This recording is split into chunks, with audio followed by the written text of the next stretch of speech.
दोस्तों, old is gold में आपका स्वागत करता हूं। और स्वास्थ्य संबंधी चर्चा के अंदर देखिए, आजकल हर आदमी, प्राय 10 में 3 आदमी को एलर्जी का मेरे को अब तक ये मालूम नहीं पड़ा कि इसका हिंदी शब्द क्या बनता है एलर्जी का। अगर किसी को मालूम हो तो वो कमेंट्स में ज़रूर लिखना। अब मुझे मालूम नहीं है, इसीलिए मैं एलर्जी ही बोलूँगा। तो जब कोई जुकाम, खांसी या कोई चीज़ मुवाफिक नहीं आती आदमी को, उसको एलर्जी कहते हैं। कि आपको दूध से एलर्जी है। मैंने मेरे मित्र, वो अब इस दुनिया में नहीं है, तो उनको एक बार अमरूद खाने के बाद 2-3 वोमिटिंग हुई। उसके बाद कितने ही बरसों तक वो जब तक जिए ना, उनको ऐसा डर बैठा कि उन्होंने अमरूद को खाया ही नहीं, चाहे इत्तेफाक हो। इसी तरह जो मेरे पार्टनर हैं, उनका जो लड़का भाई है छोटा, उसको दूध और दूध से बनी हुई कोई भी चीज़ वो मुवाफिक नहीं आती, एलर्जी। तो अब सवाल एक होता है ये कि एक तो चीज़ मुवाफिक क्यों नहीं आती।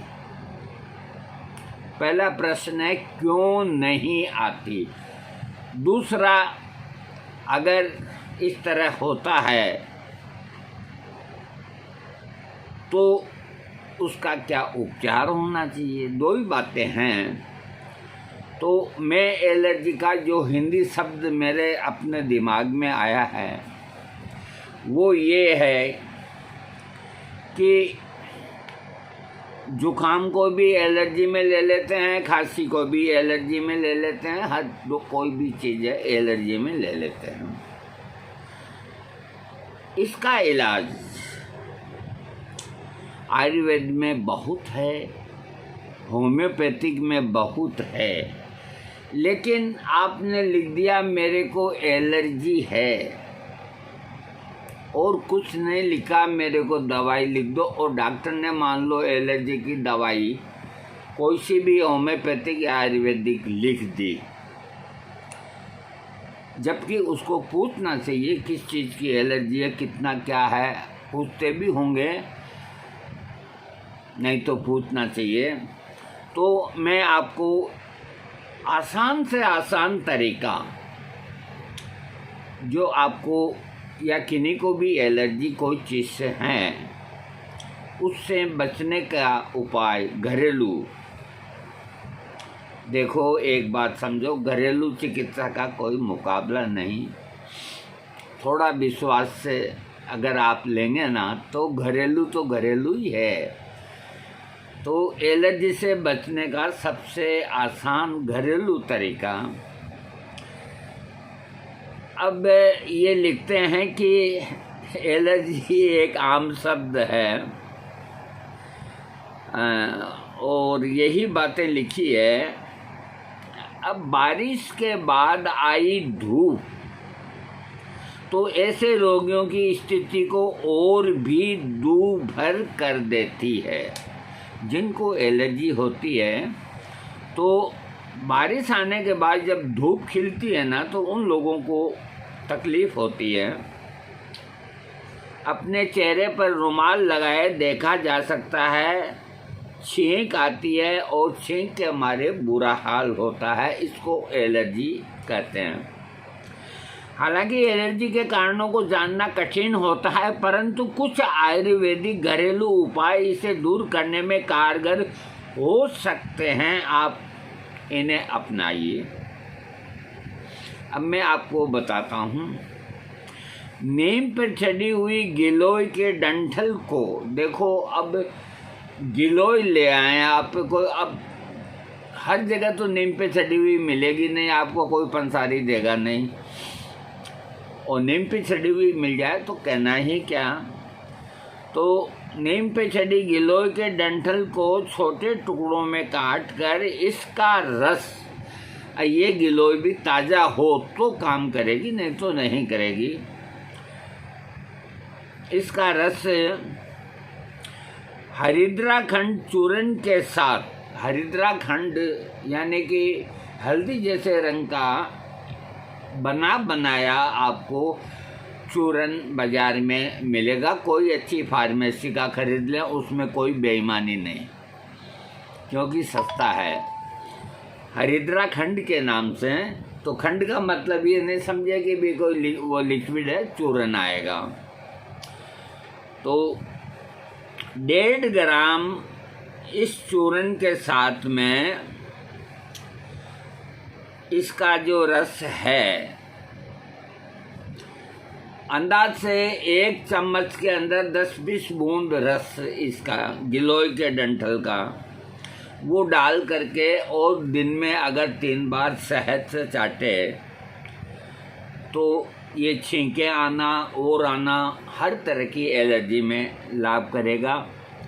हरिद्राखंड आपको बनाया मिल जाएगा। तो अगर आपको गिलोय ताज़ा नहीं मिलती है तो 1 चम्मच तो हरिद्राखंड, चम्मच का मतलब है छोटा भी होता है और बहुत बड़ा भी होता है, मैं आपको दिखाना चाहता हूँ। ये चाय का चम्मच आप तो यूँ मान के चलो कि 4 से 5 ग्राम, उसके अंदर गिलोय का पाउडर ले आए आप। जितना आप हरिद्राखंड ले रहे हैं उससे आधा गिलोय पाउडर उसमें मिला लें, मिला के एक छोटी कटोरी में डाल लें और वो घुलनशील हो जाए इतना शहद डालें, कंजूसी नहीं करें। 3 चम्मच शहद डालें और उसको चाट लें, चम्मच से कभी नहीं खाएं। अयम हस्तो अयम भगवा, जो इस अंगुली के अंदर जो शक्ति है, यूं करके जब अपन यूं चाटते हैं तो ये अपने आगे के 2 टपोरे हैं ना, अब मैं इस विज्ञान पे अगर बोलूँगा तो एक और बढ़ जाएगा मामला, बहुत ही बढ़ जाएगा। बस आप तो यूँ समझो कि इसके अंदर बहुत शक्ति होती है, इसमें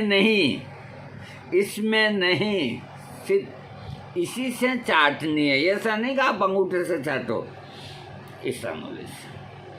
और चाट कर ली हुई दवा ज़्यादा फायदा करती है बनिस्बत चम्मच से यूं लेकर। चाटने के बाद हाथ धो लो आप अपना। तो ये सुबह शाम लेने से पुरानी से पुरानी एलर्जी अगर किसी को कोई चीज़ से है, विशेष करके जुखाम, खांसी, डस्ट, ये तकलीफ़ ठीक हो जाती है। 1 महीना इसको आराम से ले सकते हैं। हरिद्राखंड सस्ता है, नीम गिलोय का पाउडर बहुत सस्ता है, वो थोड़ा लाएं, हरिद्राखंड ज़्यादा लाएं। दूसरा, गुनगुने पानी में नींबू सुबह सुबह ही अगर रोज़ाना आदमी सेवन करे तो विटामिन सी की पूर्ति हो जाती है। और विटामिन सी की पूर्ति होने से एलर्जी के जो कारण आपको जुकाम, खांसी, ऐसे अगर शरीर में कोई हाथ पांव टूटने लक्षण पैदा हो गए हैं तो आपको दिन भर तरोताज़ा रखेंगे। ये लक्षण अगर हैं तो चले जाएंगे, नहीं तो होंगे नहीं, क्योंकि विटामिन सी नींबू के अंदर बहुत होता है। वो सुबह सुबह ही पूरा नींबू निचोलें आप, शायद नहीं। अगला घरेलू नुस्खा मैं आपको देता हूँ। अदरक, काली मिर्च, तुलसी के 4 पत्ते, लौंग और मिश्री। अदरक, काली मिर्च, तुलसी के 4 पत्ते, 2-3 लौंग और मिश्री का पाउडर बना करके और इसकी एक हर्बल चाय बना लें आप। चाय की पत्ती डाल दें, दूध डाल दें, जितना मीठा डालना हो डाल दें। इस तरह की चाय दिन में 2 बार लेने से एलर्जी ठीक होती है और इससे कोई आपको नुकसान नहीं होगा। ये हर्बल टी हो गई आपकी। इसका पाउडर बना के आप पहले भी रख सकते हैं। तुलसी के पत्ते ताज़े डाल दें, है ना। अदरक, काली मिर्च, तुलसी के 4 पत्ते और लौंग और मिश्री, बस इतनी चीज़ें हैं। चाय पत्ती डालें अपना टेस्ट बनाने के लिए, चीनी डालें, गुड़ डालें। गुड़ डालेंगे तो और ही ज़्यादा फायदा होगा। इसका सेवन भी आप 10-20 दिन कर सकते हैं। आयुर्वेदिक के अंदर शीतोफलादी चूर्ण आता है। ये मेरा कई बार आजमाया हुआ है। कैसी भी खांसी हो, बलगमी हो, ड्राई हो, शीतोफलादी चूर्ण 5 ग्राम 15 ग्राम शहद के अंदर, वही कटोरी के अंदर 3 बार चाटें। आपको 3 दिन के अंदर ये रोशनी नज़र आ जाएगी कि क्या चीज़ है। ऐसा बढ़िया टेस्ट है और आपकी जुकाम खांसी ये ढीली होके निकल जाएगी। आप इसको बंद नहीं करें। 3 दिन में आराम मिल जाएगा तो 10 दिन तक और खा लें, 15 दिन खा लें। ये टॉनिक भी है ना, क्योंकि इसमें वंशलोचन है। तो ये बहुत अच्छी दवा है शीतोफलादी चूर्ण, और डाबर का बहुत अच्छा आता है। हालांकि मेरी कोई ससुराल नहीं वहाँ, लेकिन जिसका बढ़िया होगा तो तारीफ वाले की तो तारीफ भी करनी पड़ेगी। इसके अलावा नमक का पानी, जो कुंजल क्रिया करना जानते हैं वो कर सकते हैं। नेति हर आदमी नहीं करें। पंचकर्म भी हर आदमी का बस का रोग नहीं। प्राणायाम और कपाल भाती जो कर सकते हैं सही तरीके से तो वो करें, वो इसमें लाभ करती है। अब मैं आपको बताता हूँ कि कुछ आप सावधानियाँ रखें तो आपको एलर्जी नहीं होगी। एक तो अपने आप को धूल और धुआं इनसे बचाएं। एक फूलों के परागकण आदि के संपर्क से अपने आप को बचाएं। बहुत सौ को गुलाब का इत्र सूंघते ही जुकाम हो जाता है, कहीं सहन नहीं करते। मैं खस का इत्र लगा के घर जाता हूँ तो मेरी पत्नी कमरे से बाहर चल जाती है। अब बोलूँ मैं क्या करूँ, बताओ। नहीं होती है, सहन नहीं होती है।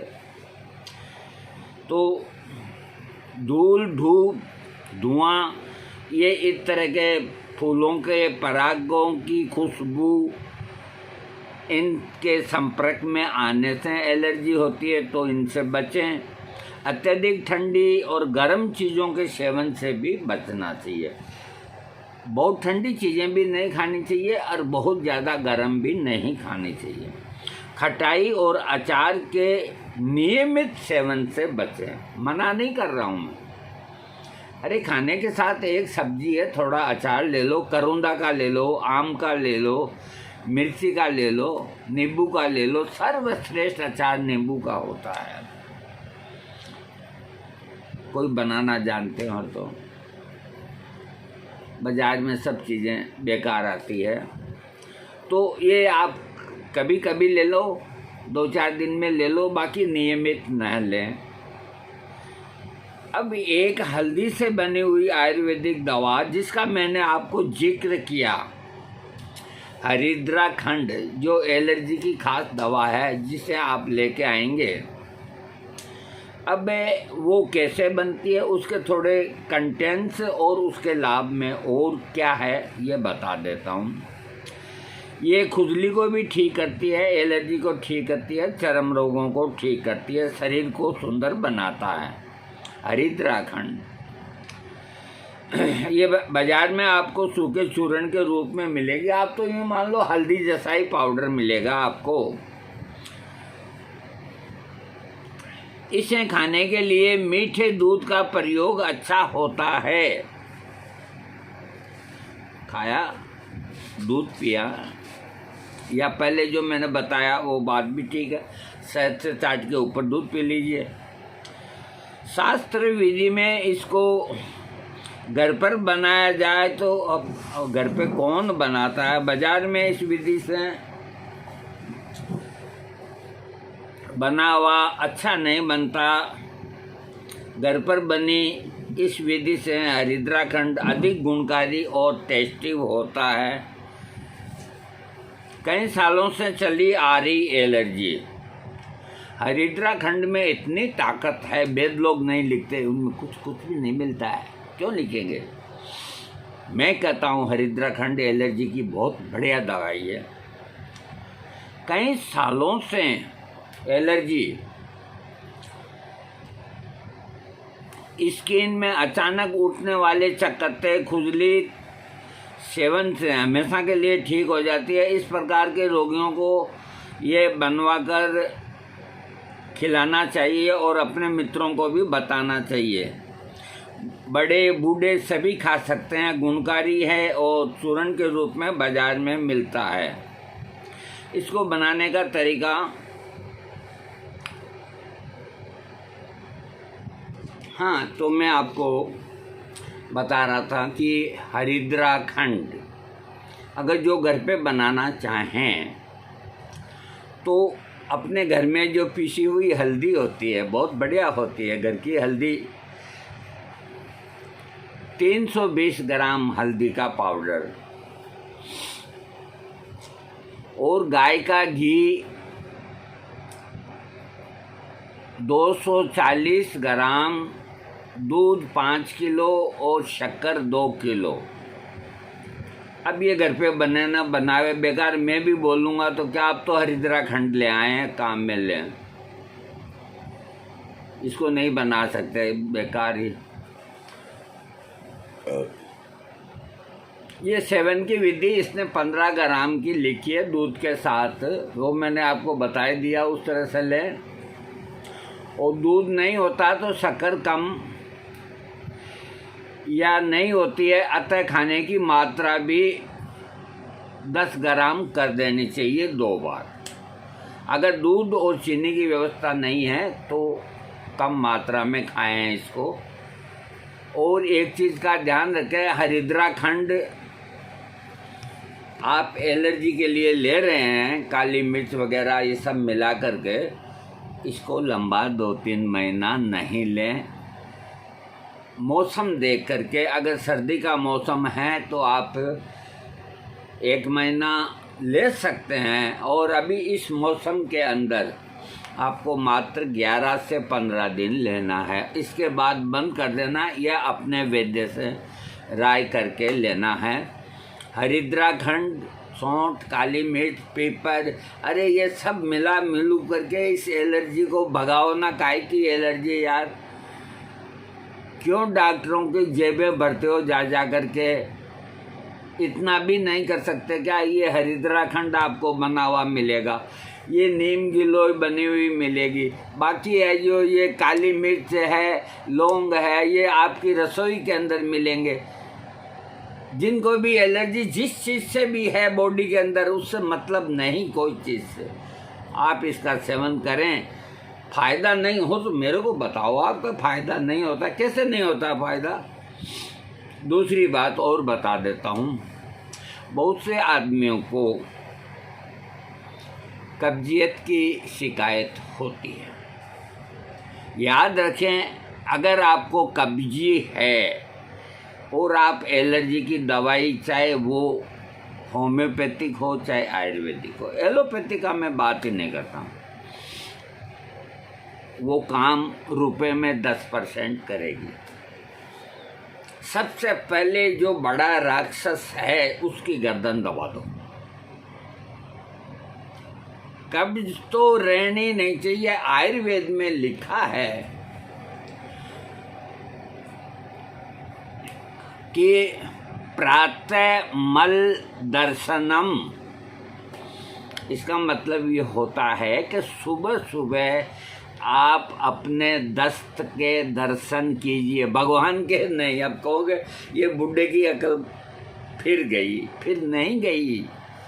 ये आयुर्वेद का सुप्रसिद्ध श्लोक है प्रातः मल दर्शनम, जिसको सुबह सुबह ही अपने मल के दर्शन हो जाते हैं, यानी कि पेट क्लियर हो जाता है, उसको कोई एलर्जी फैलर्जी कोई बीमारी नहीं होने की। इसलिए कब्ज को हटाएं। चाहे आप इसबगोल की फक्की लें दूध के साथ, चाहे आप त्रिफला की फक्की लें। मैं कभी एडवाइज नहीं करता कि आप नित्यम लें, आप ये तरुणी कुसुमा कर लें। इन सब के अंदर आंतों को काटने के लिए सनाई का वो होता है लेग्जेटिव। आजकल होम्योपैथिक वाले भी लेग्जेटिव बेचने लग गए, जबकि होम्योपैथिक में कोई लेग्जेटिव नहीं है। एक येलो टैबलेट के नाम से देते हैं और धड़ल्ले से बिकती है, और लोग 2-2 4-4 डिब्बियाँ उठा के ले आते हैं येलो टैबलेट की, कि बहुत ज़ोरदार है। ज़ोरदार तो एक गोली खाते ही सुबह है, जो पेट क्लियर होता है तो बढ़िया लगता है। 1-2 महीने बाद क्या होता है, ये आंतें दुखने लगती है, हल्का हल्का दर्द होता है, इलाज के लिए जाता है। ये नहीं कहता है डॉक्टर को कि मैं येलो टैबलेट ले रहा हूँ, कि मेरे कुछ दिनों से है ये प्रॉब्लम है। इसका वो अलग इलाज कराता है, सोनोग्राफी कराता है। सोनोग्राफी में लिवर फैटी आ गया तो दिमाग में टेंशन का कीड़ा बैठ गया। लिवर फैटी तो सभी के ही आएंगे, कौन किसको शुद्ध मिलता है, थोड़ा बहुत तो लिवर पे आएगा ही, तो इसमें डरने की बात नहीं। आप उदर शुद्धि के लिए, कब्जियत को ठीक करने के लिए अगर आप होम्योपैथिक को लाइक करते हैं, तो मैं पक्का तो नहीं कहता, 31 बूंद हाइड्रास्टिस मदर टिंचर, ओनली एक ही दवा, 30 से 31 बूंद शाम को 4 बजे आधे कप पानी में लें, और रात को सोते वक्त लें। अगर ये काम कर जाती है तो इसके मुकाबले कोई दवा नहीं, इसको आप महीनों ही ले सकते हैं। और जो त्रिफला ले सकते हैं,